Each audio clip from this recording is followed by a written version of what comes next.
ನಮಸ್ಕಾರಾಚಾರ ಹರೇನ್ಮ.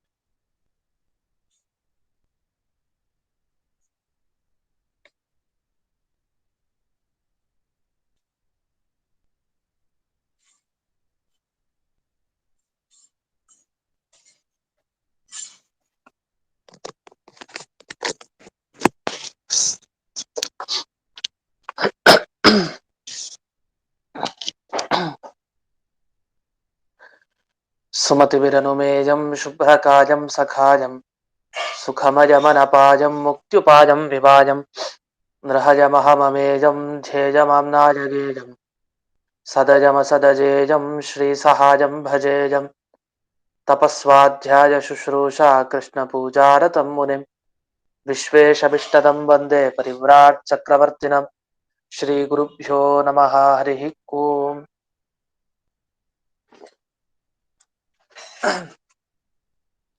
ಶ್ರಿಯಃ ಪತ್ಯೇ ನಿತ್ಯಾ ಗಣಿತ ಗುಣಮಾಣಿಕ್ಯ ವಿಶದ ಪ್ರಭಾ ಜಾಲೋಲ್ಲಾಸೋಪಹತ ಸಕಲಾವತ್ಯ ತಮಸೆ ಜಗಜ್ಜನ್ಮಸ್ಥೇಮ ಪ್ರಳಯ ರಚನಾಶೀಲ ವಪುಷೆ ನಮೋ ಶೇಷಾಂನಾಯ ಸ್ಮೃತಿ ಹೃದಯ ದೀಪ್ತಾಯ ಹರಯೇ ಯೇನ ಪ್ರಾದುರಭಾವಿ ಭೂಮಿ ವಲಯೇ ವಿಸ್ತಾರಿ ಗೋಸಂತತಿ ಪ್ರಾಬೋಧಿ ಶ್ರುತಿ ಪಂಕಜಂ ಕರುಣಯಾ ಪ್ರಾಕಾಶಿತತ್ವಂ ಪರಂ ಧ್ವಾಂತಂ ಧ್ವಂಸಮನಾದಿ ಸಾಧುನಿಕರಶ್ಚಾಕಾರಿ ಸನ್ಮಾರ್ಗಗಃ ತೇನ ವ್ಯಾಸದಿವಾಕರೇಣ ಸತತಂ ಮಾತ್ಯಾಜಿ ಮೇ ಮಾನಸಂ ವ್ಯಾಪ್ತಿರೇಯಸ್ಯ ನಿಜೇ ನಿಜೇ ನಮಃ ಸಾಪಕ್ಷೇ ಸಪಕ್ಷೇ ಸ್ಥಿತಿಃ ವ್ಯಾವೃತ್ತಿಶ್ಚ ವಿಪಕ್ಷತೋಥ ವಿಷಯೇ ಸಕ್ತಿರ್ನ ವೈಬಾಧಿತೆ ನೈವಾಸ್ತಿ ಪ್ರತಿಪಕ್ಷಯುಕ್ತಿರತುಲಂ ಶುದ್ಧಂ ಪ್ರಮಾಣಂ ಸಮೇ ಭೂಜಾತ್ತತ್ವವಿನಿರ್ಣಯಾಯ ಭಗವಾನ್ ಆನಂದತೀರ್ಥೋ ಮುನಿಃ ಭವತಿ ಯದನುಭಾವಾತ್ ಏಡಮೂಕೋऽಪಿ ವಾಗ್ಮಿ ಜಡಮತಿರಪಿ ಜಂತುರ್ಜಾಯತೆ ಪ್ರಾಜ್ಞಮೌಲಿಃ ಸಕಲವಚನ ಚೇತೋ ದೇವತಾ ಭಾರತೀ ಸಾ ಮಮ ವಚಸಿ ನಿಧತ್ತಾಂ ಸನ್ನಿಧಿಂ ಮಾನಸೇ ಚ ರಮಾ ನಿವಾಸೋಚಿತವಾಸ ಭೂಮಿಃ ಸಂಜ್ಞಾಯ ರತ್ನಾವಲಿ ಜನ್ಮ ಭೂಮಿಃ ವೈರಾಗ್ಯ ಭಾಗ್ಯೋ ಮಮ ಪದ್ಮನಾಭತೀರ್ಥಾಮೃತಾಬ್ಧಿರ್ಭವತಾತ್ವಿಭೂತ್ಯೈ ಪದವಾಕ್ಯ ಪ್ರಮಾಣಜ್ಞಾನ್ ಪ್ರತಿವಾದಿ ಮದಚ್ಛಿದಃ ಶ್ರೀಮದಕ್ಷೋಭ್ಯತೀರ್ಥಾಖ್ಯಾನುಪತಿಷ್ಠೆ ಗುರೂನ್ ಮಮ ಶ್ರೀಮದಾನಂದತೀರ್ಥಾರ್ಯ ಸನ್ಮನಸ್ಸರಸಿ ಭುವಿ ಅನುವ್ಯಾಖ್ಯಾನ ನಳಿನೆ ಚಂಚರೀ ಕತಿಮೇ ಮನಃ ನ ಶಬ್ದಾಬ್ಧೌ ಗಾಢಾಃ ನ ಚ ನಿಗಮ ಚರ್ಚಾಸು ಚತುರಾಃ ನ ಛನ್ಯಾಯೇ ಪ್ರೌಢಾಃ ನ ಚ ವಿದಿತ ವೇದ್ಯಾ ಅಪಿ ವಯಂ ಪರಂ ಶ್ರೀಮತ್ಪೂರ್ಣ ಪ್ರಮತಿ ಗುರು ಕಾರುಣ್ಯ ಸರಣಿಂ ಪ್ರಪನ್ನಾಮಾನ್ಯಾಸ್ಮಃ ಕಿಮಪಿ ಚ ವದಂತೋಪಿ ಮಹತಾಂ ಓಂ ನಾರಾಯಣಂ ನಿಖಿಲ ಪೂರ್ಣ ಗುಣೈಕದೇಹಂ ನಿರ್ದೋಷಮಾಪ್ಯತಮಮಪ್ಯಖಿಲೈಃ ಸುವಾಕ್ಯೈಃ ಅಸ್ಯೋದ್ಭವಾದಿದಮಶೇಷ ವಿಶೇಷತೋಪಿ ವಂದ್ಯಂ ಸದಾ ಪ್ರಿಯತಮಂ ಮಮ ಸನ್ನಮಾಮಿ ಕುಪಿತಾ ಹಿ ಪಣಚ್ಛಾಯಾ ಸಮೀಕೃತ್ಯ ಪರಂ ಸುಖಂ ಸೇವಂತೆ ಯತ್ಪದಂ ಧೀರಾಸ್ತಂ ಭಜೆ ವಲ್ಲಭಂ ಶ್ರಿಯಃ. 198ನೆಯ ಸುಧಾಮೂಲ. ನೆನೆ ದಿವಸ ಪ್ರಶ್ನೆಗಳೆಲ್ಲ ಬಂದು ಅದಕ್ಕೇನು ಉತ್ತರ ಆಚಾರ್ಯರು ಕೊಟ್ಟರು ಅಂತ ಇವತ್ತಿನ ದಿವಸ ನೋಡೋಣ. ಆಚಾರ್ಯರ ಶ್ಲೋಕ: ವ್ಯಾಪ್ತತ್ವಾತ್ ಆತ್ಮನೋ ದೇಹೆ. ಆತ್ಮ ಎಲ್ಲಿದ್ದಾನೆ ಅಂತಂದ್ರೆ ಒಳಗಡೆ ಇದ್ದಾನೆ ಅಂತ, ದೇಹದ ಒಳಗಡೆ. ಅದೇ ದೇಹದ ಒಳಗಡೆ ಎಲ್ಲಿದ್ದಾನೆ ಅಂತ ಪ್ರಶ್ನೆ. ಅದಕ್ಕೆ ದೇಹೆ ಆತ್ಮನೋ ವ್ಯಾಪ್ತತ್ವಾತ್, ಆತ್ಮ ಸಮಗ್ರ ಶರೀರವನ್ನ ವ್ಯಾಪಿಸ್ಕೊಂಡಿದ್ದಾನೆ. ಹೇಗೆ ಸೂರ್ಯ ಆಕಾಶದಲ್ಲಿ ಒಂದ್ ಕಡೆ ಇದೆ ಸೂರ್ಯ, ಆದ್ರೆ ಅದರ ಪ್ರಭೆ ಮಾತ್ರ ಎಲ್ಲಾ ದಿಕ್ಕಿನಲ್ಲೂ ಕೂಡ ಇದೆ. ಆ ಥರ ಹೃದಯ ಪ್ರದೇಶದಲ್ಲಿ ಆತ್ಮ ಇದ್ದಾನೆ, ಆದ್ರೆ ಅವನ ವ್ಯಾಪ್ತಿ ಮಾತ್ರ ಪೂರ್ಣ ದೇಹದ ವ್ಯಾಪ್ತಿ ಅವನಿಗಿದೆ ಅಂತ. ಹಾಗಾದ್ರೆ ವ್ಯಾಪ್ತತ್ವಾತ್ ಆತ್ಮನೋ ದೇಹೆ. ಅಂಗಾರವನ್ನಿವತ್ ಅಂತ, ಹೇಗೆ ಬೆಂಕಿ ಸಮಗ್ರ ಅಂಗಾರವನ್ನ ವ್ಯಾಪಿಸಿಕೊಂಡಿದೆಯೋ ಅದೇ ತರ. ಯಾಕೆ ಅಂಗಾರವನ್ನ ಸ್ಪರ್ಶ ಮಾಡಿದಾಗ ನಮ್ಗೆ ಸುಡತ್ತೆ. ಸುಡತ್ತೆ ಯಾವ ಭಾಗದಲ್ಲಿ ಮುಟ್ಟಿದ್ರು ಸುಡತ್ತೆ ಅಂದ್ರೆ ಏನರ್ಥ? ವನ್ಹಿಯಲ್ಲಿ ಸಂಪೂರ್ಣವಾಗಿ ವ್ಯಾಪ್ತ ಆಗಿದೆ ಆ ಅಂಗಾರದಲ್ಲಿ ಅಂತ ಹೇಳ್ತೀವಿ. ಅದೇ ತರ ಆತ್ಮನೋ ದೇಹೇ ವ್ಯಾಪ್ತತ್ವ. ಸರಿ, ಇದರಿಂದ ಏನಾಯ್ತು? ವ್ಯವಹಾರೇಶು ಅಪಾಠವಾತ್ ಭೇದ ಜ್ಞಾನೇಪಿ. ನಮಗೆ ಸ್ಪಷ್ಟವಾಗಿ ಗೊತ್ತಿದೆ ದೇಹ ಬೇರೆ ಆತ್ಮ ಬೇರೆ, ನಮಗೆ ಜ್ಞಾನ ಇದೆ. ಆ ಜ್ಞಾನ ಇದ್ರು ನಮ್ಗೆ ವ್ಯವಹಾರ ಮಾಡ್ಲಿಕ್ಕೆ ಬರಲ್ಲ. ಅದ್ ಹೇಗೆ ಅಂತ ಸರಿಯಾಗಿ ತೋರಿಸ್ಲಿಕ್ಕೆ ಬರ್ತಾ ಇಲ್ಲ, ಅದ್ ಹೇಳಲಿಕ್ಕೆ ಬರ್ತಾ ಇಲ್ಲ ಅಂತ. ವ್ಯವಹಾರ ಅಂದ್ರೆ ಹೇಳಲಿಕ್ಕೆ ಬರ್ತಾ ಇಲ್ಲ ಅಂತ ಇಟ್ಕೊಳ್ಳಿ. ಹಾಗಾದ್ರೆ ಶಬ್ದದ ಮುಖಾಂತರ ನಾವು ತೋರಿಸ್ಲಿಕ್ಕೆ ಬರ್ತಾ ಇಲ್ಲ. ಏನಂತ? ದೇಹ ಬೇರೆ ಆತ್ಮ ಬೇರೆ ಅಂತ. ಅಲ್ಲ, ತುಂಬಾ ಸುಲಭ ಅಲ್ವಾ? ದೇಹ ಬೇರೆ ಆತ್ಮ ಬೇರೆ ಅಂತ ಹೇಳೋದ್ರಲ್ಲಿ ಎಷ್ಟಿದೆ? ಮಮ ದೇಹ, ದೇಹ ಜೀವಾತ್ ಭಿನ್ನ. ಜೀವನಿಗಿಂತ ದೇಹ ಬೇರೆ, ದೇಹಕ್ಕಿಂತ ಜೀವ ಬೇರೆ. ಇಷ್ಟು ಸುಲಭವಾಗಿ ಶಬ್ದದ ಮುಖಾಂತರ ನಾವು ದೇಹ ಬೇರೆ ಜೀವ ಬೇರೆ ಅಂತ ತೋರಿಸ್ಬೋದಲ್ಲ ಅಂದ್ರೆ, ಅದು ಹೇಳೋದು ತುಂಬಾ ಸುಲಭ, ವಿವರಣೆ ಕೊಡೋದು ಕಷ್ಟ. ಅದ್ರ ಬಗ್ಗೆ ದೇಹ ಬೇರೆ ಜೀವ ಬೇರೆ ಅದ್ ಹೇಗೆ ಅಂತ ವಿವರಣೆ ಮಾಡೋದು ಬಹಳ ಕಷ್ಟ. ಇದು ನಮ್ಗೆ ಹಾಗಾದ್ರೆ ಜ್ಞಾನ ಉಂಟು, ಜ್ಞಾನ ಇದ್ರೂ ಇನ್ನೂ ಏನೋ ಒಂದು ವಿಶೇಷವಾದ ಜ್ಞಾನ ನಮಗ್ ಬೇಕಾಗಿದೆ. ಯಾವುದು? ಜೀವ ಮತ್ತೆ ದೇಹದ ಭೇದ ಜ್ಞಾನ ಇನ್ನೂ ಸ್ಪಷ್ಟವಾಗಿ ಗೊತ್ತಾಗ್ಬೇಕಾಗಿದೆ. ಆ ಸ್ಪಷ್ಟ ಜ್ಞಾನ ನಮ್ಗಿನ್ನೂ ಬಂದಿಲ್ಲ. ಆ ಸ್ಪಷ್ಟ ಜ್ಞಾನ ತಂದುಕೊಳ್ಳಿಕ್ಕೆ ಪುರಾಣ ಎಲ್ಲ ಹೊರಟಿರೋದು. ಅಂದ್ರೆ ನಮ್ಗೆ ಈಗ ಎಲ್ಲರಿಗೂ ಭೇದ ಜ್ಞಾನ ಇದೆ, ಯಾವ ರೀತಿ ದೇಹ ಬೇರೆ ಜೀವ ಬೇರೆ ಅಂತ ಗೊತ್ತಿದೆ. ಆದ್ರೆ ಇನ್ನೂ ಒಂದು ಸ್ಪಷ್ಟತೆ ಬೇಕು. ಹೇಗೆ ಅಂದ್ರೆ, ಒಂದು ಗ್ರಂಥ, ಸುಧಾ ಗ್ರಂಥ ಅಂತ ಅನ್ಕೊಳ್ಳಿ. ಸುಧಾ ಗ್ರಂಥವನ್ನ, ಒಂದೇ ನಿಮಿಷ, ಒಬ್ರಿಗೆ ಜಾಯ್ನ್ ಆಗ್ಲಿಕ್ಕೆ ಆಗ್ತಾ ಇಲ್ಲ, ಒಂದೇ ನಿಮಿಷ.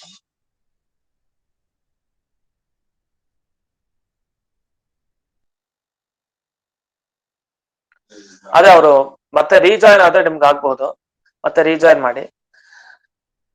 ಇಲ್ಲಿ ಅಂಗಾರವನ್ನ ಇವತ್ತು ಭೇದ ಜ್ಞಾನ ಈಗ ಎಲ್ಲಾ ಜೀವರಿಗೆ ನಮ್ಗೇನಂತ ಜ್ಞಾನ ಇದೆ? ಜೀವ ಬೇರೆ ಆತ್ಮ ಬೇರೆ ಅಂತ ಜ್ಞಾನ ಇರಬಹುದು. ಆದ್ರೆ ಜ್ಞಾನ ಇದ್ರೂ ಕೂಡ ಇನ್ನೂ ಆ ವ್ಯವಹಾರ, ಅದರ ವಿವರಣೆ ಮಾಡ್ಲಿಕ್ಕೆ ನಮ್ಗೆ ಬರ್ತಾ ಇಲ್ಲ.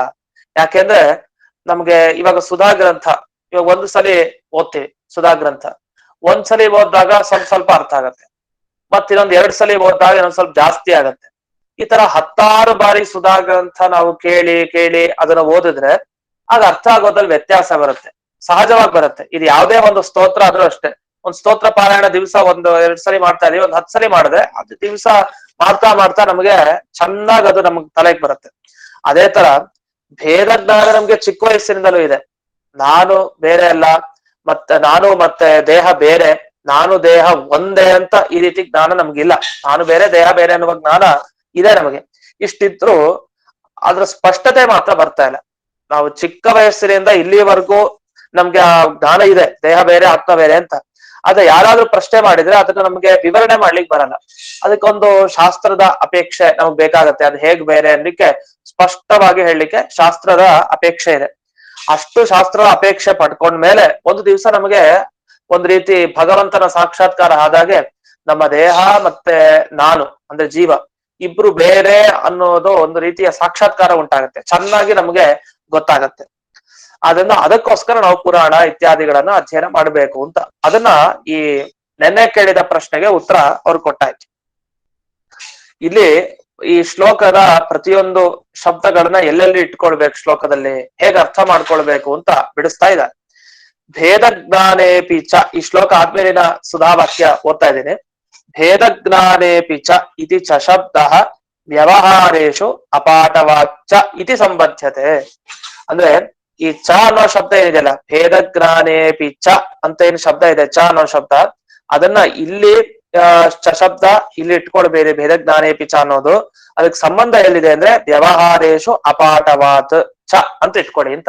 ಹಾಗಾದ್ರೆ ಶ್ಲೋಕದಲ್ಲಿ ಕೆಲವು ಸರಿ ಏನಾಗ್ಬಿಡುತ್ತೆ, ಈ ಒಂದೊಂದ್ ಪದನ ಬೇರೆ ಬೇರೆ ಸ್ಥಳದಲ್ಲಿ ಹಾಕಿರ್ತಾರೆ. ಆ ಪದವನ್ನ ಹಿಂದಕ್ಕೆ ಎಲ್ಲೋ ನಾವು ಜೊತೆಗೆ ಇಟ್ಕೊಂಡು ಅರ್ಥ ಮಾಡ್ಕೊಳ್ಬೇಕು. ನಾವೆಲ್ಲ ಇದು ಮಣಿಮಂಜರಿ ಅಂತ ಅಧ್ಯಯನ ಮಾಡ್ತಾ ಇದ್ರೆ ಅನ್ವಯ ವಾಕ್ಯ ಅಂತ ಹೇಳ್ತಾ ಇರ್ತೀವಿ. ಶ್ಲೋಕ ರಚನೆ ಮಾಡೋರು ಹೇಗೋ ರಚನೆ ಮಾಡಿರ್ತಾರೆ, ಅದ್ರ ಪದಗಳನ್ನ ಜೋಡಿಸ್ಕೊಳ್ಬೇಕು ನಾವೇ. ಆ ಪದ ಜೋಡಿಸ್ಕೊಂಡು ನಾವು ಅರ್ಥ ಮಾಡ್ಕೊಳ್ಬೇಕು. ಅದೇ ತರ ಆಚಾರ್ಯರ ಈ ನವ್ಯಾಖ್ಯಾನ ಶ್ಲೋಕದಲ್ಲಿ ಚ ಶಬ್ದ ಮುಂದಕ್ಕೆ ಹಾಕಿದ್ದಾರೆ, ಭೇದ ಜ್ಞಾನೇಪಿ ಚ ಅಂತ ಹಾಕಿದ್ದಾರೆ. ಆ ಚ ಅನ್ನೋದನ್ನ ಹಿಂದಿನ ಮೊದಲನೇ ವಾಕ್ಯದ ಕೊನೆಗಿಟ್ಕೊಡಿ. ಹಾಗೇನಾಯ್ತು, ವ್ಯಾಪ್ತತ್ವಾದ ಆತ್ಮನೋ ದೇಹೆ ವ್ಯವಹಾರೇಶು ಅಪಾಠವಾಚ ಅಂತ. ಪಾಠವ ಅಂದ್ರೆ ನಮಗೆ ಪಟುತನ, ಪಟುತನ ಅಂದ್ರೆ ಒಳ್ಳೆ ಸಾಮರ್ಥ್ಯ, ಒಳ್ಳೆ ಶಕ್ತಿ. ಇಂದ್ರಿಯ ಪಾಠವ ಇರ್ಬೇಕು ಅಂತ ಹೇಳ್ತಾ ಇರ್ತೀವಿ. ಇಂದ್ರಿಯ ಪಾಠವ ಅಂದ್ರೆ ಏನು? ನಮ್ಮ ಕೈ ಕಾಲುಗಳಿಗೆ ಪಟುತನ, ಶಕ್ತಿ ಚೆನ್ನಾಗಿರ್ಬೇಕು. ಯಾಕೆ? ನಾವು ದೇವರ ಪೂಜೆ ಇತ್ಯಾದಿಗಳು ಮಾಡ್ಬೇಕು ಅಂದ್ರೆ ಪಟುತನ ಬೇಕು, ಇಂದ್ರಿಯ ಪಾಠವ ಬೇಕು ಅಂತ ಹೇಳ್ತೀವಿ. ಇಲ್ಲಿ ಅಪಾಠವ ಅಂತ ಹಾಕಿದ್ದಾರೆ. ಅಪಾಠವ ಅಂದ್ರೆ ಆ ಸಾಮರ್ಥ್ಯ, ಆ ಶಕ್ತಿ ಅಷ್ಟಿಲ್ಲ. ಯಾವ್ದ್ರಲ್ಲಿ? ವ್ಯವಹಾರೇಶು. ನಾವು ಪ್ರತಿಯೊಂದು ಏನು ವ್ಯವಹಾರ ಮಾಡ್ತಾ ಇದೀವಿ ಅದು ವಿಶೇಷವಾಗಿ ದೇಹ ಆತ್ಮ ಬೇರೆ ಅನ್ನುವ ವ್ಯವಹಾರದಲ್ಲಿ ನಮ್ಗೆ ಆ ರೀತಿ ಒಂದು ಸಾಮರ್ಥ್ಯ ಕಡಿಮೆ, ಅದನ್ನ ವಿವರಣೆ ಮಾಡ್ಲಿಕ್ಕೆ ಆಗ್ತಾ ಇಲ್ಲ. ಆದ್ರಿಂದ ಏನ್ ಮಾಡ್ತಾ ಇದೀವಿ ಅಂದ್ರೆ ಸ್ವ ಅವಿವಿಕ್ತವತ್. ಸ್ವ ಅವಿವಿಕ್ತ, ವಿವಿಕ್ತ ಅಂದ್ರೆ ಬೇರೆ ಅಂತ ಅರ್ಥ. ಸ್ವ ಅವಿವಿಕ್ತ ಅಂದ್ರೆ ತನಗಿಂತ ಬೇರೆ ಆಗದೆ ಇರೋದು ಅಂದ್ರೆ ತನ್ನದೇ ವಸ್ತು. ಈಗ ನನ್ನ ಸ್ವರೂಪ ಅಂತ ಹೇಳ್ತೀವಿ, ನಾನ್ ಬೇರೆ ಅಲ್ಲ, ನನ್ನ ಸ್ವರೂಪ ಅದು ಬೇರೆ ಅಲ್ಲ, ಅದು ನನ್ನ ಸ್ವರೂಪ ಅಂತ ಹೇಳ್ತಾ ಇರ್ತೀವಿ. ಸ್ವ ಅಭಿವ್ಯಕ್ತವತ್ ಅಂದ್ರೆ ಕೆಲವು ಸಲ ಎರಡು ಪದಾರ್ಥಗಳು ಸೇರ್ಕೊಂಡಾಗ ಅದು ಎರಡು ಒಂದೇ ಅನ್ನೋ ರೀತಿಯಲ್ಲಿ ನಾವು ಮಾತನಾಡ್ಬೇಕಾಗಿ ಬರುತ್ತೆ. ಈಗ ಹೇಗೆ ಅಂದ್ರೆ ಹಾಲು ಮತ್ತೆ ನೀರನ್ನ ಸೇರಿಸ್ಬಿಟ್ಟು ಕೊಟ್ಟಿರ್ತಾರೆ, ನಮ್ಗಲ್ಲಿ ನೀರಿನ ಅಂಶ ಪ್ರತ್ಯೇಕವಾಗಿ ಗೊತ್ತಾಗಲ್ಲ. ಆ ಹಾಲಿನ ಅಂಶ ಪ್ರತ್ಯೇಕವಾಗಿ ತೆಗೆದು ನೀರಿನ ಅಂಶ ಪ್ರತ್ಯೇಕವಾಗಿ ತೆಗೆದು ಗ್ರಹಿಸ್ಬೇಕು ನಾವು. ಆ ರೀತಿ ಗ್ರಹಿಸ್ಲಿಕ್ಕೆ ಕಷ್ಟ. ಅದು ಹಂಸ ಪಕ್ಷಿಗಳಿಗೆ ಮಾತ್ರ ಸಾಧ್ಯ ಅಂತ ಕೇಳ್ತಾ ಇರ್ತೀವಿ. ಹಂಸ ಪಕ್ಷಿಗಳಿಗೆ ಆ ಗುಣ ಇದೆ. ಅದು ಹಾಲು ನೀರನ್ನ ಮಿಶ್ರಣ ಮಾಡಿಕೊಟ್ರೆ ಅದು ಹಾಲನ್ನ ಮಾತ್ರ ಪ್ರತ್ಯೇಕವಾಗಿ ಗ್ರಹಣ ಮಾಡಿ, ನೀರಿನ ಅಂಶ ಅದು ಬೇಡ, ಅದು ತ್ಯಾಜ್ಯ ಭಾಗ, ಅದಕ್ಕೆ ಗೊತ್ತಾಗುತ್ತೆ. ಆ ತರ ನಮಗೆ ಸ್ಪಷ್ಟವಾಗಿ ಗೊತ್ತಾಗಲ್ಲ. ಅದು ನೀರ ಕ್ಷೀರವತ್, ಆ ಹಾಲು ಮತ್ತೆ ಈ ನೀರು ಸೇರಿದಂತೆ ಆತ್ಮ ದೇಹ ಎರಡು ಸೇರ್ಕೊಂಡಿದೆ ಪರಸ್ಪರ. ಅದನ್ನ ಪ್ರತ್ಯೇಕವಾಗಿ ಬಿಡಿಸಿ ಅದನ್ನ ನಮ್ಗೆ ಅದ್ರ ಬಗ್ಗೆ ವಿವರಣೆ ಮಾಡ್ಲಿಕ್ಕೆ ಬಹಳ ಕಷ್ಟ ಆಗತ್ತೆ ಅಂತ ಈ ರೀತಿ ಒಂದು ಮಾತಿಲ್ಲಿ ಬಂದಿದೆ, ಸ್ವ ಅವಿವಿಕ್ತವತ್ ಅಂತ. ಇದನ್ನೇ ಇಲ್ಲಿ ಸ್ವ ಅಭಿನ್ನೆ ಸ್ವ ಸಂಸೃಷ್ಟೇ ಚ ಯಥಾ ತಥಾ ಇತ್ಯರ್ಥ ಅಂತ ಅದೊಂದು ದೃಷ್ಟಾಂತ. ಅಂದ್ರೆ ತನಗಿಂತ ಬೇರೆ ಅಲ್ಲದೇ ಇರೋ ವಸ್ತುವಿನಲ್ಲಿ ಹೇಗೆ ನಾವು ವ್ಯವಹಾರ ಮಾಡ್ತೀವೋ, ಹೇಗೆ ಅಲ್ಲಿ ವಿವರಣೆ ಮಾಡ್ತೀವೋ, ಆ ತರ ಇಲ್ಲೂ ಕೂಡ ಹಾಗಾಗೋಗಿದೆ. ಯಾಕೆ? ಅಂಗಾರ ವ್ಯಾಪ್ತವನ್ನವು ಇವ, ಇಡೀ ಅಂಗಾರವನ್ನ ವ್ಯಾಪಿಸಿಕೊಂಡ ಬೆಂಕಿಯಂತೆ ಆತ್ಮನು ಇಡೀ ದೇಹವನ್ನ ವ್ಯಾಪಿಸಿಕೊಂಡು ಇದ್ದಾನೆ. ಈ ಆತ್ಮ ಬೆಂಕಿಯ ಸ್ಥಾನದಲ್ಲಿ ಇದ್ದಾನೆ, ಅಂಗಾರ ಇದು ದೇಹದ ಸ್ಥಾನದಲ್ಲಿ. ಅಂಗಾರದಲ್ಲಿ ಹೇಗೆ ಬೆಂಕಿ ಸಮಗ್ರವಾಗಿ ವ್ಯಾಪಿಸಿಕೊಂಡಿದೆಯೋ ಅದೇ ತರ ದೇಹದಲ್ಲಿ ಆತ್ಮ ಸಮಗ್ರವಾಗಿ ವ್ಯಾಪಿಸಿಕೊಂಡಿದ್ದಾನೆ. ಇಲ್ಲ ಅಂತಂದ್ರೆ ನಾವು ಪಾದಕ್ಕೆ ಮುಳ್ಳು ಚುಚ್ಚಿತು ಅನ್ಕೊಡಿ, ನಮ್ಮ ಕಾಲಿಗೆ ಮುಳ್ಳು ಚುಚ್ಚಿತು, ಆತ್ಮ ಎಲ್ಲಿರ್ತಾರೆ? ಆತ್ಮ ನಮ್ಮ ಈ ಒಳಗಡೆ ಹೃದಯ ಪ್ರದೇಶದ ಒಳಗಡೆ ಇದ್ದಾನೆ. ಈ ಹೃದಯ ಭಾಗದಲ್ಲಿದ್ದ ಆತ್ಮ ತುಂಬಾ ಅಣು, ನಮಗ್ ಗೊತ್ತಿದೆ, ತುಂಬಾ ಚಿಕ್ಕವನವನು, ಅಣು ಪರಿಮಾಣ. ಇಂಥ ಆತ್ಮನಿಗೆ ಕಾಲಿಗೆ ಮುಳ್ಳು ಚುಚ್ಚಿದಾಗ ಅವನಿಗೆ ನೋವು ಹೆಂಗಾಗತ್ತೆ? ಸಾಧ್ಯನೇ ಇಲ್ವಲ್ಲ. ಯಾಕೆಂದ್ರೆ ಅವನು ಇರೋದು ಹೃದಯ ಭಾಗದಲ್ಲಿ, ಚುಚ್ಚಿರೋದು ಮುಳ್ಳು ಕಾಲಿನ ಭಾಗದಲ್ಲಿ. ಅದು ಹೇಗಾಗತ್ತೆ? ಅದಕ್ಕೇನಂತ ಹೋಗ್ತೀವಿ? ಆ ಅಣುವಾದ ಆತ್ಮನ ಪ್ರಭೆ ಇದೆಯಲ್ಲ, ಅದೆಲ್ಲ ಕಡೆ ಇದೆ, ಅವನೆಲ್ಲಾ ಕಡೆ ಇದ್ದಾನೆ, ದೇಹದ ಈ ಕಾಲಿನ ಭಾಗದಲ್ಲೂ ಇದ್ದಾನೆ ಅಂತ ಒಪ್ಬೇಕು. ಯಾಕೆ? ಇಲ್ಲ ಅಂದ್ರೆ ಅವನಿಗೆ ನೋವಾಗೋದು ಹೇಗೆ? ಆದ್ರಿಂದ ಆತ್ಮನು ದೇಹದಲ್ಲಿ ಸಂಪೂರ್ಣವಾಗಿ ವ್ಯಾಪಿಸಿಕೊಂಡಿದ್ದಾನೆ. ಆದ್ರೆ ಏನಂದ್ರೆ ಸೂರ್ಯ ಹೇಗೆ ಆಕಾಶದಲ್ಲಿ ಒಂದ್ ಕಡೆ ಇದ್ದು ಅವನ ಪ್ರಭೆ ಎಲ್ಲಾ ಕಡೆ ಇದೆಯೋ ಆ ತರ ಈ ರೀತಿ ಒಪ್ಬೇಕಾಗಿ ಬರುತ್ತೆ. ಇಷ್ಟಾದ್ಮೇಲೆ ವ್ಯವಹಾರಾಶ್ಚ ಇತಿ ಚಶಬ್ದ ಅನುಕ್ತ ಸಮುಚ್ಚಯಾರ್ಥ. ವ್ಯವಹಾರಾಶ್ಚ ಅಂದ್ರೆ ಕೆಲವು ವ್ಯವಹಾರವನ್ನ ಮಾಡ್ತೀವಿ. ಹೇಗ್ ವ್ಯವಹಾರವನ್ನ ಮಾಡ್ತೀವಿ? ಎಲ್ಲವೂ ಒಂದೇ ಅನ್ನುವ ರೀತಿ ವ್ಯವಹಾರ ಮಾಡ್ತೀವಿ. ಅದ್ ಏನು ಚಕಾರ ಮತ್ಯಾಕೆ ಹೇಳಿದ್ರು ಅಂದ್ರೆ, ಚ ಅಂದ್ರೆ ಸಾಮಾನ್ಯವಾಗಿ ಸಂಸ್ಕೃತದಲ್ಲಿ ಮತ್ತು, ಅಪಿ, ಹಾಗೆ, ಮತ್ತು ಅಂತೆಲ್ಲ ಕನ್ನಡದಲ್ಲಿ ಏನ್ ಬಳಸ್ತೀವಲ್ಲ ಆ ಅರ್ಥವನ್ನ ಚ ಅನ್ನೋ ಶಬ್ದ ಕೊಡುತ್ತೆ. ಇಲ್ಲಿ ಅನುಕ್ತ ಸಮುಚ್ಚಯಾರ್ಥ ಅಂದ್ರೆ ಚ ಶಬ್ದದಿಂದ ಇನ್ನೊಂದು ತಗೊಳ್ಬೇಕು, ಯಾವ್ದು ಹೇಳಲಿಲ್ವೋ ಅದನ್ನು ಕೂಡ ತಗೊಳ್ಬೇಕು ಅಂತ. ಅದು ನಮಗೆ ಮುಂದೆ ತೋರಿಸ್ತಾರೆ ಟಿಪ್ಪಣಿಗಳಲ್ಲೆಲ್ಲ.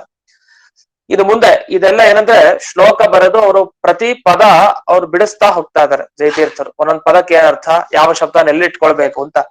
ಅಂದ್ರೆ ಈ ಕ್ರಮ ನಮಗೆ ಮಣಿವಂಜರಿಲೂ ಹೇಳ್ಕೊಡ್ತಾರೆ. ಮೊದಲನೇ ಕ್ಲಾಸಿನಿಂದ ಕ್ರಮ ಇದೆ. ಒಂದು ಶ್ಲೋಕ ಬಂದ್ರೆ ಅದು ಯಾವ್ಯಾವ ಪದಕ್ಕೆ ಏನರ್ಥ, ಏನೇನು ಅನ್ವಯ, ಹೇಗ್ ವಿಗ್ರಹ ವಾಕ್ಯ ಎಲ್ಲ ಹೇಗ್ ಮಾಡೋದು ಅಂತ ನಾವೆಲ್ಲ ಹೇಳ್ತಾ ಇರ್ತೀವಿ. ಮಣಿಮಂಜರಿ ಓದಿದ್ರೆ ಸುಧಾ ಓದ್ಲಿಕ್ಕೆ ಬರಲ್ಲ ಅಂತ. ಅಂದ್ರೆ ತಾತ್ಪರ್ಯ ಏನು, ಅದಕ್ಕೆ ಅರ್ಥ ಏನು ಅಂದ್ರೆ ಮಣಿಮಂಜರಿ ಇದೆಲ್ಲ ತೋರಿಸಿರ್ತಾರೆ. ಶ್ಲೋಕ, ಅದರ ಅನ್ವಯ ಕ್ರಮ, ಸಂಸ್ಕೃತದ ಪರಿಚಯ ಚೆನ್ನಾಗಿ ಆಗಿರುತ್ತೆ. ಆದ್ರಿಂದ ಅದೇ ಕ್ರಮ ಕೊನೆಯವರೆಗೂ ಸುಧಾದಲ್ಲೂ ಅದೇ ಕ್ರಮನೇ. ಏನಂದ್ರೆ ಅದೆಲ್ಲ ಚೆನ್ನಾಗಾದಾಗ ಕ್ರಮ ನಮ್ಗೆ ಇಲ್ಲಿ ಅಷ್ಟು ಹೇಳೋ ಅವಶ್ಯಕತೆ ಇರಲ್ಲ. ನಮ್ಗೆ ಗೊತ್ತಿಲ್ಲದೆ ಇದ್ದಾಗ ಅದೆಲ್ಲ ಇಲ್ಲಿ ಹೇಳೋ ಅವಶ್ಯಕತೆ ಬೀಳುತ್ತೆ, ಅಷ್ಟೇ ವ್ಯತ್ಯಾಸ. ಅಂತೂ ಆತ್ಮನೋ ವ್ಯಾಪ್ತತ್ವ ಸ್ವ ಅವಿವಿಕ್ತವದ್ ವ್ಯವಹಾರ ಭವಂತಿ. ಇದೆಲ್ಲ ಜಯತೀರ್ಥರ ವಾಕ್ಯ ಗಮನಿಸ್ಕೊಂತ ಅನುವ್ಯಾಖ್ಯಾನ ಶ್ಲೋಕದಲ್ಲಿ ಯಾವ ಪದ ಯಾವ ಜೊತೆಗೆ ಹಾಕಿದ್ದಾರೆ ಅಂತ ಗಮನಿಸ್ಕೊಂಡು ಹೋಗ್ಬೇಕು. ಇಲ್ಲಿ ಹೇಳ್ತಾರೆ, ಇಲ್ಲಿ ದೇಹಕ್ಕೂ ಆತ್ಮನಿಗೂ ಸಂಬಂಧ ಏನು ಅಂತ ಪ್ರಶ್ನೆ ಕೇಳಿದ್ವಿ. ಹೇಗಂದ್ರೆ ನಾವು ಅಹಂ ಕೃಷ್ಣ ಅಂತ ಹೇಳ್ತೀವಿ, ನಾನ್ ಕಪ್ಪು, ನಾನ್ ಬಿಳಿ ಅಂತೆಲ್ಲ ನಾವು ಬಳಸ್ತಾ ಇರ್ತೀವಿ.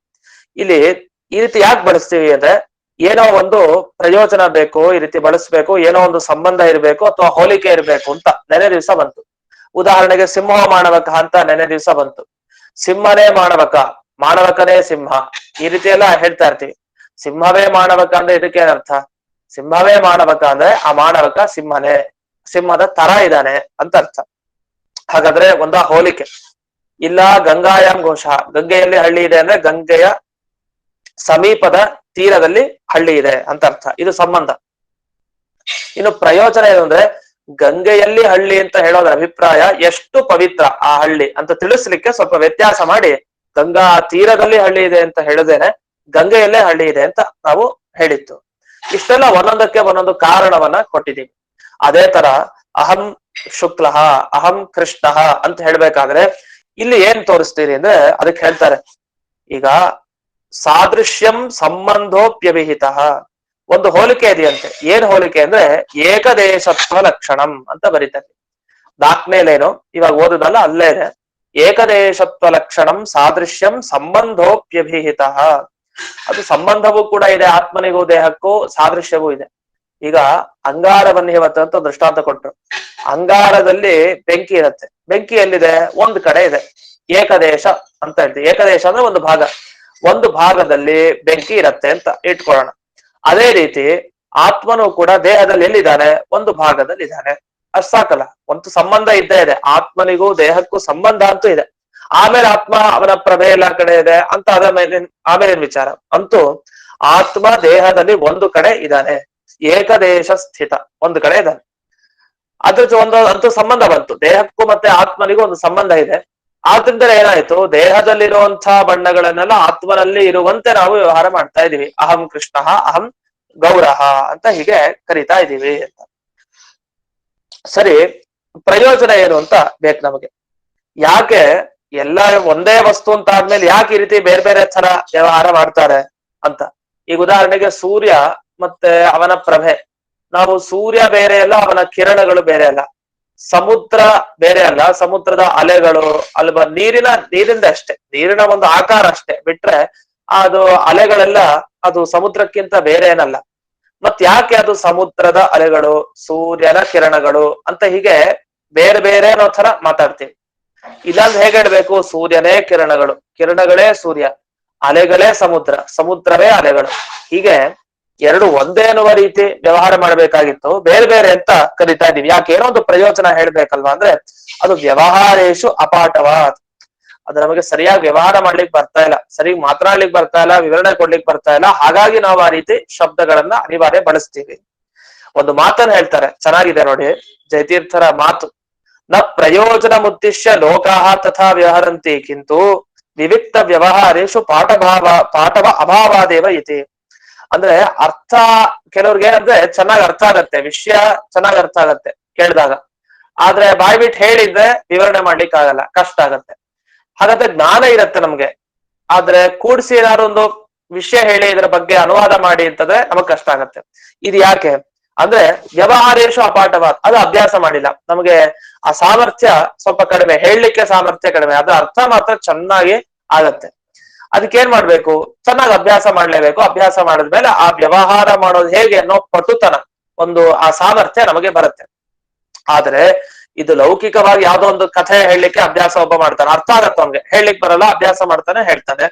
ಹೀಗೆ ಶಾಸ್ತ್ರದ ವಿಷಯ ಆಗ್ಬೋದು, ಬೇರೆ ಯಾವ್ದೋ ಒಂದು ವಿಷಯ ಆಗ್ಬೋದು, ಒಂದ್ ಅರ್ಧ ಗಂಟೆ ಮಾತನಾಡ್ಬೇಕು ಅಂದ್ರೆ ಅವ್ನಿಗಾಗಲ್ಲ. ಕೆಲವ್ರಿಗೆ ಅರ್ಧ ಗಂಟೆ ಮಾತನಾಡ್ಲಿಕ್ಕೆ ಆಗತ್ತೆ. ಯಾಕೆ? ಆ ಸಾಮರ್ಥ್ಯ, ಇಂದ್ರಿಯದ ಪಟುತನ ಅವ್ರಿಗಿರತ್ತೆ.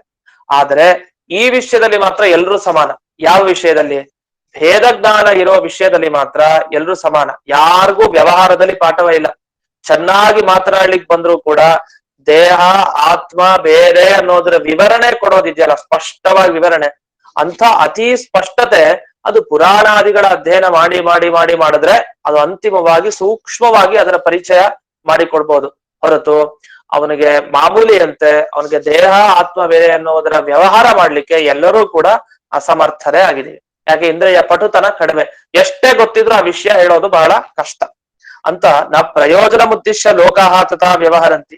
ಕೆಲವು ಸಲಿ ಲೋಕಾಹ, ಲೌಕಿಕ ಜನರು, ಲೋಕದಲ್ಲಿರೋರು ಏನ್ ಮಾಡ್ತೀವಿ ಮನುಷ್ಯರು ಅಂದ್ರೆ ಎಲ್ಲಾ ನಾವು ಶಬ್ದ ಬಳಸೋದಕ್ಕೊಂದು ಪ್ರಯೋಜನ ಹುಡ್ಕೊಂಡೆ ನಾವು ಮಾತಾಡಲ್ಲ. ನಾವು ಅವತ್ತಿನಿಂದ ಇಲ್ಲಿವರೆಗೂ ನಾವು ಯಾರು ಹೇಳಿದ್ದ ಶಬ್ದಗಳನ್ನ ಹಾಗೆ ಬಳಸ್ಕೊಂತಾ ಹೋಗಿದೀವಿ. ಈಗ ಎಲ್ಲೋ ದೂರದಲ್ಲಿ ನಾವು ಹೇಳಿದ್ವಲ್ಲ ಅವತ್ತು, ಎಲ್ಲೋ ದೂರ ಹೋಗುವಂತ ಆಟೋನಲ್ಲಿ ಇರೋನನ್ನ ನಾವು ಆಟೋ ಬಾಯ್ಲಿ ಅಂತ ಕರಿತೀವಿ. ಇದಕ್ಕೇನು ಪ್ರಯೋಜನ ಉಂಟ? ಏನಾದ್ರು ಇದರ ಕರಿಲಿಕ್ಕೇನು ಪ್ರಯೋಜನ ಇಲ್ಲ. ಅದ್ ನಮ್ಗೆ ಅನಾದಿ ಕಾಲಿನ ಒಂಥರ ಅದು ಬಂದಾಗಲೂ ನಾವು ಹಂಗ ಅಭ್ಯಾಸ ಆಗ್ಬಿಟ್ಟಿದೆ.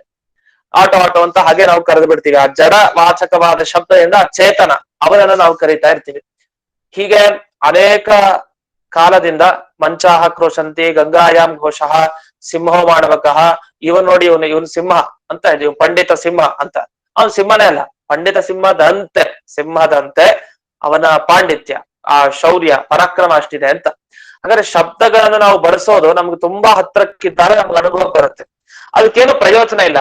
ಅದು ಅವತ್ತಿನಿಂದ ನಾವು ಶಬ್ದಗಳನ್ನ ಬಳಸ್ತಾ ಬರ್ತಾ ಇದೀವಿ ಅಂತ. ಇಷ್ಟಾದ ಮೇಲೆ ಇನ್ನೊಂದು ಮಾತನ್ನ ಹೇಳ್ತಾರೆ. ರೂಢಿ ಇದ್ದಾಗ ಪ್ರಯೋಜನದ ಅಪೇಕ್ಷೆ ಇಲ್ಲ ಅಂತ ಒಂದು ಶಬ್ದ ಬರುತ್ತೆ. ರೂಢಿ ಇದ್ದಾಗ ಪ್ರಯೋಜನದ ಅಪೇಕ್ಷೆ ಇಲ್ಲ ಅಂತ. ನಮ್ಗೆ ರೂಢಿ ಅಂತಂದ್ರೆ, ಈಗ ನೀವು ಸಾಮಾನ್ಯವಾಗಿ ಕೆಲವು ಶಬ್ದಗಳಿಗೆ ಏನಂದ್ರೆ ಆ ಶಬ್ದಗಳನ್ನ ಒಡೆದ ಅರ್ಥ ಹೇಳಿಕ್ ಬರಲ್ಲ. ಉದಾಹರಣೆಗೆ ಈಗ ರಾಮ ಕೃಷ್ಣ ಅನ್ನೋದಕ್ಕೆಲ್ಲ ಅರ್ಥ ಹೇಳ್ಬೋದು. ರಾಮ ಅಂದ್ರೆ ಅರ್ಥ ಬರೀ ಸುಮ್ನೆ ಹೆಸರಿಟ್ಟಿಲ್ಲ ರಾಮ ಅಂತ, ಯಾರು ಶ್ರೀರಾಮಚಂದ್ರನಿಗೆ. ಅವನನ್ನ ತಮ್ಮ ಹೃದಯ ಮಂದಿರದಲ್ಲಿ ಈ ಯೋಗಿಗಳೆಲ್ಲ ಧರಿಸ್ತಾರೆ ಆ ರಾಮನನ್ನ. ಆ ರಾಮಚಂದ್ರ ವಿಹಾರ ಮಾಡ್ತಾನೆ. ಎಲ್ಲಿ ವಿಹಾರ ಮಾಡ್ತಾನೆ ಅಂದ್ರೆ ಎಲ್ಲ ಪ್ರತಿಯೊಬ್ಬರ ಹೃದಯ ಮಂದಿರದಲ್ಲಿ ಹೋಗಿ ಅಲ್ಲಿ ನಲಿತಾ ಇರ್ತಾನೆ, ವಿಹಾರ ಮಾಡ್ತಾ ಇರ್ತಾನೆ. ಇದು ಯಾರು ಎಲ್ಲರೂ ಅಂದ್ರೆ ಯೋಗಿಗಳು. ಹಾಗಾದ್ರೆ ರಮಂತೆ ಅಸ್ಮಿನ್ ಇತಿ ರಾಮ, ಯಾವನು ಯೋಗಿಗಳ ಮನಸ್ಸಿನಲ್ಲಿ ನಿಂತು ವಿಹಾರ ಮಾಡ್ತಾ ಇರ್ತಾನೋ ಅಂಥವನನ್ನ ರಾಮ. ಅಂದ್ರೆ ಅರ್ಥ ಏನು? ಯಾವಾಗಲೂ ಯೋಗಿಗಳು ಅಂದ್ರೆ ಸನ್ಯಾಸಿಗಳೆಲ್ಲರೂ ಆ ರಾಮಚಂದ್ರನನ್ನ ತಮ್ಮ ಹೃದಯದಲ್ಲಿ ಧ್ಯಾನ ಮಾಡ್ತಾ ಇರ್ತಾರೆ ಅಂತ ಅರ್ಥ. ಅಂದ್ರೆ ವಿಹಾರ ಮಾಡೋದು ಅಂದ್ರೆ ಅವ್ನು ಆಟ ಆಡೋದು ಅಂದ್ರೆ ಏನರ್ಥ? ಧ್ಯಾನ ಮಾಡ್ತಾ ಇರ್ತಾರೆ, ಅವನು ಅಲ್ಲಿ ಇರ್ತಾನೆ, ಸನ್ನಿಹಿತನಾಗಿರ್ತಾನೆ ಅಂತ ಅರ್ಥ. ಈ ರಾಮ ಅನ್ನೋ ಶಬ್ದ ಇದು ರೂಢ ಶಬ್ದ ಅಲ್ಲ ಅಂತ ಕರಿತೀವಿ. ರೂಢ ಅಂತಂದ್ರೆ ಅದಕ್ಕೆ ಆ ಶಬ್ದಕ್ಕೆ ಬೇರೆ ಅರ್ಥ ಹೇಳಿಕ್ಕಲ್ಲ, ಸುಮ್ಮನೆ ಹೆಸರಿಟ್ಟಿದ್ದೀವಿ. ಈಗ ನಮಗೆಲ್ಲ ರಾಮ ಕೃಷ್ಣ ಅಂತ ಹೆಸರಿರುತ್ತೆ. ಏನಕ್ಕೆ ಹೆಸರಿರುತ್ತೆ? ಕೃಷ್ಣ ಅನ್ನೋ ಹೆಸರು ಏನಕ್ಕೆ ಇರುತ್ತೆ? ಕೃಷಿ ನಹ ಸುಖಂ ಯಸ್ಮಾತ್, ಭೂಮಿಯಲ್ಲಿ ಅವನಿಂದ ಅವತಾರ ಎತ್ತದಾಗ ಎಲ್ಲರಿಗೂ ಸುಖ ಆಯ್ತು ಅಂತ. ಈ ಹೆಸರಿಗೆ ತಕ್ಕಂತೆ ನಾವಿರೋದಿಲ್ಲ. ಯಾಕೆಂದ್ರೆ ಸಮಗ್ರ ಜಗತ್ತನ್ನ ಉದ್ಧಾರ ಮಾಡಿದವನು ಕೃಷ್ಣ.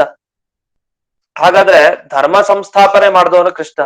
ಅವನ ಹೆಸರಿಗೆ ತಕ್ಕಂತೆ ಅವನ ಅರ್ಥ ಏನಿದೆ ಅದು ಅವನಿಗೆ ಅನ್ವಯ ಆಗುತ್ತೆ. ಕೃಷ್ಣನಿಗೆ, ರಾಮನಿಗೂ ಆ ರೀತಿ ಅನ್ವಯ ಆಗುತ್ತೆ.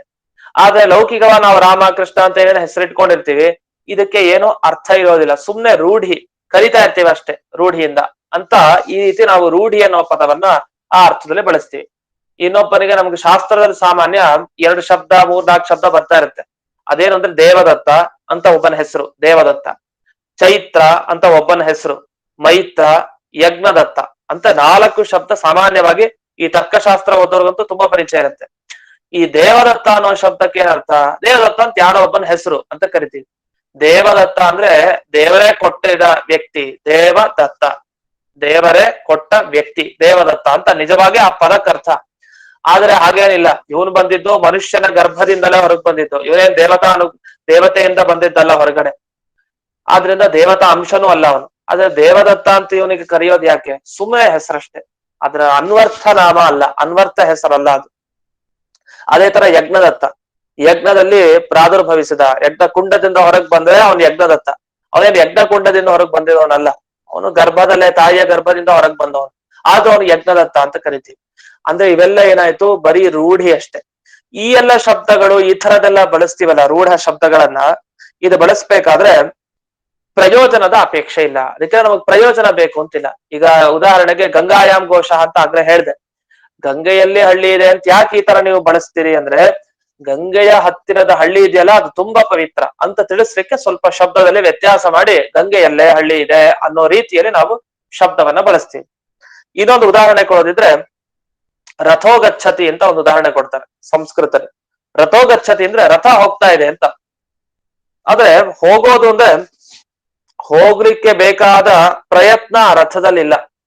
ಈಗ ನಾವು ನಡ್ಕೊಂಡು ಹೋಗ್ತೀವಿ, ಮನುಷ್ಯ ಗಚ್ಚತಿ ಅಂದ್ರೆ ಆ ಹೋಗ್ಲಿಕ್ಕೆ ಬೇಕಾದ ಆ ಪ್ರಯತ್ನ ನಮ್ಮಲ್ಲಿ ಇರತ್ತೆ, ಆತ್ಮನಲ್ಲಿ. ಅದನ್ನ ರಾಮ ಹೋಗ್ತಾನೆ, ಕೃಷ್ಣ ಹೋಗ್ತಾನೆ, ನಡ್ಕೊಂಡು ಹೋಗ್ತಾನೆ ಅಂತೆಲ್ಲ ಹೇಳ್ಬೋದು. ರಾಮ ಗಚ್ಚತಿ, ಕೃಷ್ಣ ಗಚ್ಚತಿ. ಆದ್ರೆ ರಥ ಗಚ್ಚತಿ, ಅಲ್ಲಿ ರಥ ಹೋಗ್ತಾ ಇದೆ ಅಂತ ಹೇಳಲಿಕ್ಕೆ ಆಗಲ್ಲ ಯದ್ಯಪಿ. ಯಾಕೆಂದ್ರೆ ಹೋಗ್ತಾ ಇದೆ ಅಂತ ಅರ್ಥ ಏನು? ಹೋಗ್ಲಿಕ್ ಬೇಕಾದ ಪ್ರಯತ್ನ ಆ ರಥದಲ್ಲಿದೆ ಅಂತ ಅರ್ಥ. ಆದ್ರೆ ಪ್ರಯತ್ನ ಅನ್ನೋದೆಲ್ಲ ಅದು ಜೀವನಲ್ಲಿ ಚೇತನ ಪದಾರ್ಥಗಳಲ್ಲಿ ಇರೋದು, ಜಡ ಪದಾರ್ಥಗಳಲ್ಲಿ ಆ ಪ್ರಯತ್ನ ಇರಲ್ಲ. ಮತ್ ರಥೋಗಚ್ಚತಿ ಅಂತ ಹೇಗ್ ಬಳಸ್ತೀರಿ? ತಪ್ಪಲ್ವ? ಅಂದ್ರೆ ಅಲ್ಲ, ಅದು ಅವತ್ತಿನಿಂದ ಹಾಗೆ ಬಳಸ್ಕೊಂಡ್ ಬಂದ್ಬಿಟ್ಟಿದೀವಿ ಅಂತ. ಇದನ್ನ ರೂಢ ಶಬ್ದಗಳು, ರೂಢಿ ಹಾಗೆ ಇದೆ ಅಂತ ಈ ರೀತಿ ಹೇಳ್ತಾ ಇರ್ತೀವಿ. ಅಂತೂ ಈ ರೂಢಿ ಅನ್ನೋದ್ರ ಬಗ್ಗೆ ಯಾಕೆ ಇಷ್ಟು ಒತ್ತು ಕೊಟ್ಟು ಹೇಳಿದ್ದು ಅಂದ್ರೆ, ಇಲ್ಲಿ ಅಹಂ ಕೃಷ್ಣ, ಅಹಂ ಶುಕ್ಲ, ಅಹಂ ಗೌರಹ ಅಂತೆಲ್ಲ ಮಾತನಾಡ್ತೀವಲ್ಲ, ಈ ಎಲ್ಲ ಮಾತನಾಡೋದಕ್ಕೆ ಏನೊಂದು ಪ್ರಯೋಜನ ಬೇಕಾಗಿಲ್ಲ. ಅವತ್ತಿನ ದಿವಸದಿಂದ ಇಲ್ಲಿವರೆಗೂ ಹಾಗೆ ನಾವೆಲ್ಲ ನಾನ್ ಕಪ್ಪಗಿದ್ದೀನಿ, ನಾನು ಬೆಳಿಗಿದ್ದೀನಿ ಅಂತ ಹೀಗೆ ವ್ಯವಹಾರ ಮಾಡ್ಕೊಂಡು ಬಂದಿದ್ದೀವಿ. ಯದ್ಯಪಿ ನನ್ನ ದೇಹ ಕಪ್ಪು, ನನ್ನ ದೇಹ ಬಿಳಿ ಅಂತ ಆ ರೀತಿ ವ್ಯವಹಾರ ಮಾಡ್ಬೇಕು. ಅಷ್ಟು ನಾವು ಸ್ಪಷ್ಟವಾಗಿ ಹೇಳಲ್ಲ, ಅದನ್ನ ಹಾಗೆ ನಾವು ಬಳಸ್ಕೊಂಡು ಬಂದಿದ್ದೀವಿ. ಇದಕ್ಕೆ ಪ್ರಯೋಜನದ ಅಪೇಕ್ಷೆ ಇಲ್ಲ ಅಂತ. ಇದೊಂದು ಮಾತು ತುಂಬಾ ಮುಖ್ಯ. ಈ ಮುಂದಿನ ಪ್ಯಾರ, ಎರಡನೇ ಪ್ಯಾರದಲ್ಲಿ ಮೂರನೇ ಲೈನ್ ನೋಡಿ, ಗಮನಿಸಿ. ಮೂರನೇ ಲೈನು ಕೊನೆಗೆ ವಿಷದ ವಿವೇಕ ಅಭಾವ ವಿವಕ್ಷಯಾಯೇವ ತೇ ವ್ಯವಹಾರಾಹ ಇತ್ಯಾಶಯ. ಈಗ ಪುರಾಣದಲ್ಲಿ ಒಂದು ಮಾತು ಬಂತು, ಏನಂತ? ನಾಯಿ ಮತ್ತೆ ನರಿ ತಿನ್ನೋ ಈ ದೇಹದಲ್ಲಿ ಯಾರಿಗೆ ನಾನೇ ದೇಹ ಅಂತ ಜ್ಞಾನ ಇದೆ, ಅವನು ಎಂದಿಗೂ ಭಗವಂತನ್ ತಿಳ್ಕೊಳ್ಳಿಕ್ ಸಾಧ್ಯ ಇಲ್ಲ. ಯಾರಿಗೆ ಈ ನಾಯಿ ನದಿ ತಿನ್ನುವಂತ ಯೋಗ್ಯತೆ ಇರುವಂತಹ ಈ ಶರೀರವನ್ನ ನಾನು ಬೇರೆ, ಈ ನನ್ನ ಶರೀರ ಬೇರೆ ಅಂತ ಜ್ಞಾನ ಪಡ್ಕೊಂಡಿದ್ದಾನೆ, ಅವನು ಭಗವಂತನ ತಿಳ್ಕೊಳ್ತಾನೆ ಅಂತ ಇಷ್ಟು ಬಂತು. ಇದೆಲ್ಲ ಯಾರಿಗೆ ಅಂದ್ರೆ, ಹಾಗಾದ್ರೆ ಪುರಾಣ ಹೇಳಿದ್ ಯಾಕೆ? ನಾನು ದೇಹ ಅಂತ ಒಂದೇ ಅನ್ನುವ ಜ್ಞಾನ ಇರತ್ತ ಹಾಗಾದ್ರೆ ಕೆಲವ್ಗೆ ಅಂದ್ರೆ, ಇರೋ ಭೇದ ಜ್ಞಾನ ಅಷ್ಟು ಚೆನ್ನಾಗಿರಲ್ಲ ಅಂತ. ಜ್ಞಾನ ಚೆನ್ನಾಗಿರಲ್ಲ ಅಂದ್ರೆ ಅದನ್ನ ಸರಿಯಾಗಿ ಹೇಳಲಿಕ್ ಬರಲ್ಲ. ಆ ತರದವನ್ನೇ ಅಜ್ಞಾನಿಗಳು ಅಂತ ಕರೆದಿತ್ತು.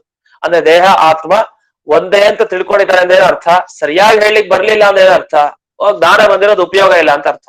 ಈಗ ನಮಗ್ ಚೆನ್ನಾಗ್ ಅರ್ಥ ಆಗಿದೆ ಅಂತಂದ್ರೆ ಅವ್ನ್ ಚೆನ್ನಾಗಿ ಹೇಳಿದ್ರೆ ಅವ್ನಿಗೆ ಚೆನ್ನಾಗ್ ಅರ್ಥ ಆಗಿದೆ ಅಂತ ಅರ್ಥ. ಇಲ್ಲ ನಂಗೆ ಹೇಳಲಿಕ್ ಬರ್ತಾ ಇಲ್ಲ, ಅದ್ರ ಅರ್ಥ ಮಾತ್ರ ಚೆನ್ನಾಗಾಗಿದೆ ಅಂದ್ರೆ ಅದು ಒಪ್ಕೊಳ್ಳಲ್ಲ ಯಾರು ಕೂಡ. ಯಾಕೆ? ನನಗೆ ಜ್ಞಾನ ಇದೆ ಅಂತ ಅಂದ್ರೆ ಅದನ್ನ ಹೇಳಲಿಕ್ಕೂ ಅಷ್ಟೇ ಚೆನ್ನಾಗಿ ಬರ್ಬೇಕು. ವಸ್ತುತ ನಮ್ಮ ಅನುಭವಕ್ಕೆ ಇರುತ್ತೆ, ಯಾಕಂದ್ರೆ ಅವ್ನಿಗೆ ಅರ್ಥ ಆಗಿರತ್ತೆ ಅಂತ ಗೊತ್ತಾಗ್ತಾ ಇರುತ್ತೆ, ಅದವ್ನ್ ಹೇಳಲಿಕ್ಕೆ ಒಂದು ಬರ್ತಾ ಇರಲ್ಲ ಅಷ್ಟೇ. ಯಾಕೆ? ನಾವ್ ಹೇಳ್ದಾಗೆಲ್ಲ ಅವ್ನ್ ಕೆಲಸ ಮಾಡೋದು ಚೆನ್ನಾಗ್ ಮಾಡ್ತಾ ಇರ್ತಾನೆ, ಅವ್ನ್ಗೆ ಅರ್ಥ ಆಗಿದೆ, ಆದ್ರೆ ಅವ್ನ್ ವಿವರಣೆ ಕೊಡ್ಲಿಕ್ ಬರ್ತಾ ಇಲ್ಲ ಅಷ್ಟೇ. ಆದ್ರೂ ಜನರೇನಂತಾರೆ, ಅದ್ ಚೆನ್ನಾಗಿ ಅರ್ಥ ಜ್ಞಾನ ಇದ್ರು ತಿಳ್ಕೊಂಡಿದ್ರು ಕೂಡ ಅದನ್ನ ಸರಿಯಾಗಿ ವಿವರಣೆ ಮಾಡ್ಲಿಕ್ಕೆ ಬರ್ತಾ ಇದ್ರೆ ಅವನ್ಗೆ ಜ್ಞಾನ ಇಲ್ಲ ಅಂತಾನೆ ತಿಳ್ಕೊಂತಾರೆ. ಆದ್ರಿಂದ ವ್ಯವಹಾರ ನೋಡ್ಕೊಂಡು, ಮಾತನಾಡೋದನ್ನ ನೋಡ್ಕೊಂಡು ನಾವೇನ್ ತೀರ್ಮಾನ ಮಾಡ್ತೀವಿ, ಅವನ್ಗೆ ಅಷ್ಟು ಜ್ಞಾನ ಇದೆ ಅಂತ. ಈಗ ದೇಹ ಬೇರೆ ಆತ್ಮ ಬೇರೆ ಅಂತ ನಾವೆಲ್ಲರೂ ಹೇಳ್ತಾನೆ ಇರ್ತೀವಿ, ಭಗವದ್ಗೀತೆ ಕೇಳಿದವರು ಹೇಳ್ತೀವಿ, ಇದನ್ನು ಕೇಳಿದವರು ಹೇಳ್ತೀವಿ. ಅದಾದ್ರೆ ವಿವರಣೆ ಮಾಡ್ಬೇಕು ಅಂದ್ರೆ ಅದು ಬಹಳ ಕಷ್ಟ. ಅದನ್ನ ವಿವರಣೆ ವ್ಯವಹಾರ ಚೆನ್ನಾಗಿ ನಮಗೆ ಮಾಡ್ಲಿಕ್ಕೆ ಬಂತು ಅಂದ್ರೆ ನಮಗೆ ಸರಿಯಾಗಿ ಅದರ ಜ್ಞಾನ ಇದೆ. ಹಾಗಾದ್ರೆ ವಿಷದ ವಿವೇಕ ಅಂತ ಹೇಳ್ತಾರೆ. ನಮ್ಗೆಲ್ರಿಗೂ ವಿವೇಕ ಇದೆ, ದೇಹ ಬೇರೆ ಆತ್ಮ ಬೇರೆ ಅಂತ ವ್ಯತ್ಯಾಸವಾಗಿ ನಾವು ನೋಡ್ತೀವಿ. ನಮ್ಗೆ ವಿವೇಕ ಚೆನ್ನಾಗಿದೆ, ಬುದ್ಧಿವಂತ ಆಗೋದ್ ಮುಖ್ಯ ಅಲ್ಲ, ವಿವೇಕ ಹೊಂದಿರ್ಬೇಕು ಅಂತ ತಿಳ್ಕೊಳ್ಳೋದು ಮುಖ್ಯ ಅಲ್ಲ. ಆದ್ರೆ ಯಾವ ವಿಷಯನ ಹೇಗ್ ಹೇಳ್ಬೇಕು ಅನ್ನೋದು ಮುಖ್ಯ ಅಂತೆಲ್ಲ ಹೇಳ್ತಾ ಇರ್ತೀವಿ ಸಾಮಾನ್ಯವಾಗಿ ಈ ಗುರುಕುಲಗಳಲ್ಲಿ. ವಿವೇಕ ಸಂಪಾದನೆ ಮಾಡೋದು ಜೀವನದಲ್ಲಿ ಬಹಳ ಮುಖ್ಯ. ವಿಷಯ ರಾಶಿ ತುಂಬಿಸ್ಕೊಂಡಿರ್ತೀವಿ ತಲೆಯಲ್ಲಿ, ಆದ್ರೆ ಯಾವ ವಿಷಯ ಹೇಗೆ ಅಂತ ಅದನ್ನ ವಿಭಾಗ ಮಾಡ್ಕೊಂಡು ಇಷ್ಟಕ್ಕೆ ಇದು ಸಂಬಂಧಪಟ್ಟಿದೆ, ಇಷ್ಟಕ್ಕೆ ಇದು ಸಂಬಂಧಪಟ್ಟಿದೆ ಅಂತ ಬಿಡಿಸಿ ಆ ವಿವೇಕ ಜ್ಞಾನ ಸಂಪಾದನೆ ಮಾಡ್ಬೇಕು. ಆ ವಿವೇಕದಲ್ಲೂ ತುಂಬಾ ವ್ಯತ್ಯಾಸ ಇದೆ. ಒಂದು 10 ಗ್ರಂಥ ಓದಿದಾಗ ಒಂದಿಷ್ಟು ಚೆನ್ನಾಗಿ ವಿಸ್ತಾರ ಮಾಡ್ಲಿಕ್ಕೆ ಬರುತ್ತೆ, ಒಂದು 20 ಓದಿದ್ರೆ ಇನ್ನೂ ಚೆನ್ನಾಗಿ ಅದೇ ವಿಷಯನೇ ವಿವರಣೆಯಾಗಿ ಹೇಳಲಿಕ್ಕೆ ಬರುತ್ತೆ. ಹಾಗಾದ್ರೆ ಏನಾಯ್ತು, ಇನ್ನೂ ನಮ್ಗೆ ದೇಹ ಆತ್ಮ ಬೇರೆ ಎನ್ನುವ ಜ್ಞಾನ ಇದ್ರೂ ಅದರದ್ದು ಒಂದು ಇನ್ನೂ ಕ್ಲಾರಿಟಿ ಬೇಕು, ಇನ್ನೂ ಒಳಗಡೆ ಹೋಗ್ಬೇಕು, ನಾವು ಆ ಡೆಪ್ತ್ಗೆ ಹೋಗಿಲ್ಲ ಅಂತ ಅರ್ಥ. ಇನ್ನು ಆಳವಾಗಿ ಆ ಜ್ಞಾನ ಸಂಪಾದನೆ ಮಾಡಿದಾಗ ನಮಗೆ ಆ ವ್ಯವಹಾರ ಮಾಡ್ಲಿಕ್ಕೆ ಚೆನ್ನಾಗಿ ಬರುತ್ತೆ. ಅದನ್ನ ವ್ಯವಹಾರ ನೋಡ್ಕೊಂಡು ಇವನಿಗೆ ಅಷ್ಟು ಜ್ಞಾನ ಇದೆ ಅಂತ ನಾವು ತೀರ್ಮಾನಕ್ಕೆ ಬರೋದು. ಆದ್ರಿಂದ ಪುರಾಣಾದಿಗಳಲ್ಲಿ ಯಾಕೆ ಹೊರಟಿದೆ ಅಂದ್ರೆ, ಪುರಾಣಾದಿಗಳು ನಿಮಗೆ ಇನ್ನೂ ಕೂಡ ಸ್ಪಷ್ಟವಾಗಿ ವಿಸ್ತಾರವಾಗಿ ದೇಹ ಬೇರೆ ಆತ್ಮ ಬೇರೆ ಅನ್ನುವ ಜ್ಞಾನ ಬಂದಿಲ್ಲ, ಅದು ತರ್ಲಿಕ್ಕೋಸ್ಕರನೇ ಅಲ್ಲಿ ವೇದವ್ಯಾಸರು ತಾವು ಪುರಾಣಾದಿಗಳ ರಚನೆ ಮಾಡಿದ್ದು ಸಾರ್ಥಕ. ಅದಕ್ಕೆ ಯಾಕೆಂದ್ರೆ ಒಂದು ಮಾತು ಕೊನೆಗೆ ಹೇಳ್ತಾರೆ, ಅದನ್ನ ಹೇಳಿ ಮುಕ್ತಾಯವನ್ನ ಮಾಡ್ತೀನಿ. ವಿಷದೋಹಿ ವಿವೇಕ ಪುರುಷಾರ್ಥಾಯ ಕಲ್ಪತೆ ನತೋ ಔತ್ಪತ್ತಿಕ.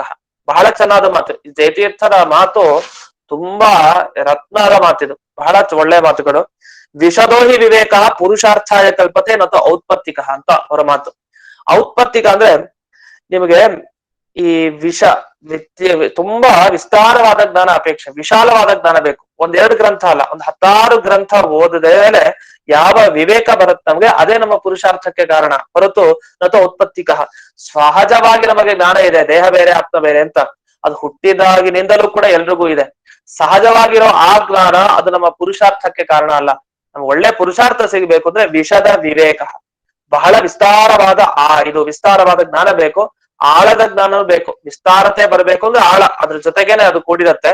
ಅಂತೂ ಗಾಢತೆ ಒಂದು ವಿಸ್ತಾರ ಎರಡು ಇದ್ದಾಗ ಮಾತ್ರ ಅಂಥ ಜ್ಞಾನ ನಮ್ಗೆ ಪುರುಷಾರ್ಥಕ್ಕೆ ಕಾರಣ ಆಗತ್ತೆ, ಹೊರತು ಸಹಜವಾಗಿ ಇರೋದು ಕಾರಣ ಅಲ್ಲ. ಅಂದ್ರೆ ಪ್ರಯತ್ನ ಪಡ್ಬೇಕು ಆ ವಿಶದವಾದ ಜ್ಞಾನ ಸಂಪಾದನೆ ಮಾಡ್ಲಿಕ್ಕೆ. ಆತ್ಮನೋ ದೇಹೇ ವ್ಯಾಪ್ತತ್ವಾದ್ ಅತ್ಯಂತಂ ಪ್ರೇಮಾಸ್ಪದತ್ವಾದ್ ರಾಗಾದಯ ಯುಜ್ಯಂತೆ. ಸರಿ, ಇಷ್ಟೆಲ್ಲ ನಮಗ್ ಗೊತ್ತಿದೆಯಲ್ಲ, ಆತ್ಮ ಬೇರೆ ದೇಹ ಬೇರೆ, ಆಗೋದೆಲ್ಲ ದೇಹಕ್ಕೆ, ಅದೇ ತಿಳ್ಕೊಳ್ಳೋದು ಮಾತ್ರ ನನಗೆ. ಇದು ಯಾಕೆ ಅಂದ್ರೆ ಆತ್ಮನಿಗೆ ದೇಹವನ್ನ ಕಂಡ್ರೆ ಅಷ್ಟು ಇಷ್ಟ. ಇದು ನನ್ ದೇಹ ಅಂತ ನಮಗೆ ನಮ್ಮ ದೇಹದ ಮೇಲೆ ಅಭಿಮಾನ. ಅತ್ಯಂತಂ ಪ್ರೇಮಾಸ್ಪದತ್ವ ಅಂತ ಜಯತೀರ್ಥರು ಹೇಳ್ತಾರೆ. ಇದ್ ನೋಡಿ ಗಮನಿಸಿ, ಅವ್ರಿಗೆ ಗೊತ್ತಿದೆ ಚೆನ್ನಾಗಿ. ಜೀವರು ಮನುಷ್ಯರಿಗೆಲ್ಲ ಏನು ತಮಗೆ ತುಂಬಾ ಇಷ್ಟ ಯಾವ್ದು ಅಂದ್ರೆ ಅದು ನನ್ನ ದೇಹನೇ ನನಗೆ ತುಂಬಾ ಇಷ್ಟ.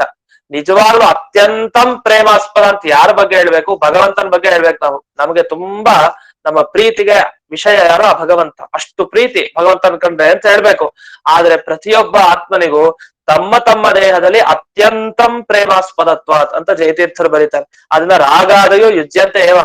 ಇದು ದೇಹಕ್ಕೆ ಬೇಕಾದ ವಸ್ತುವಿನಲ್ಲಿ ರಾಗ ಇಚ್ಛೆ ಬರುತ್ತೆ, ದೇಹಕ್ಕೆ ಅದು ಬೇಡವಾ, ಅದು ನಮ್ಗೆ ಅನಿಷ್ಟ ಅನ್ಸಿದ್ರೆ ಅದ್ರ ಬಗ್ಗೆ ದ್ವೇಷ ಬರುತ್ತೆ. ಯಾಕೆ ಅಂದ್ರೆ ಆತ್ಮನಿಗೆ ದೇಹ ಅಂದ್ರೆ ಅಷ್ಟು ಇಷ್ಟ.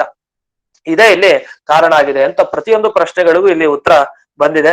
ಇಲ್ಲಿಗೆ ಅವರು ಮುಕ್ತಾಯವನ್ನ ಮಾಡ್ತಾರೆ. ಮುಂದಿನ ಈ ಭಾಗವನ್ನ ಮತ್ತೆ ನಾಳೆ ದಿವಸ ನೋಡೋಣ ಅಂತ ಹೇಳ್ತಾ ಇಂದಿನ ಈ ಪಾಠವನ್ನ ಅಸ್ಮದ್ ಗುರುವಂತರ್ಗತ ವ್ಯಾಸತೀರ್ಥ ಗುರುವಂತರ್ಗತ ಭಾರತೀರಮಣ ಮುಖ್ಯ ಪ್ರಾಣಾಂತರ್ಗತ ಜೀವನ್ಮೂಲ ಗೋಪಾಲಕೃಷ್ಣನಿಗೆ ಅರ್ಪಣೆ ಮಾಡ್ತೇನೆ. ನಮಸ್ಕಾರ.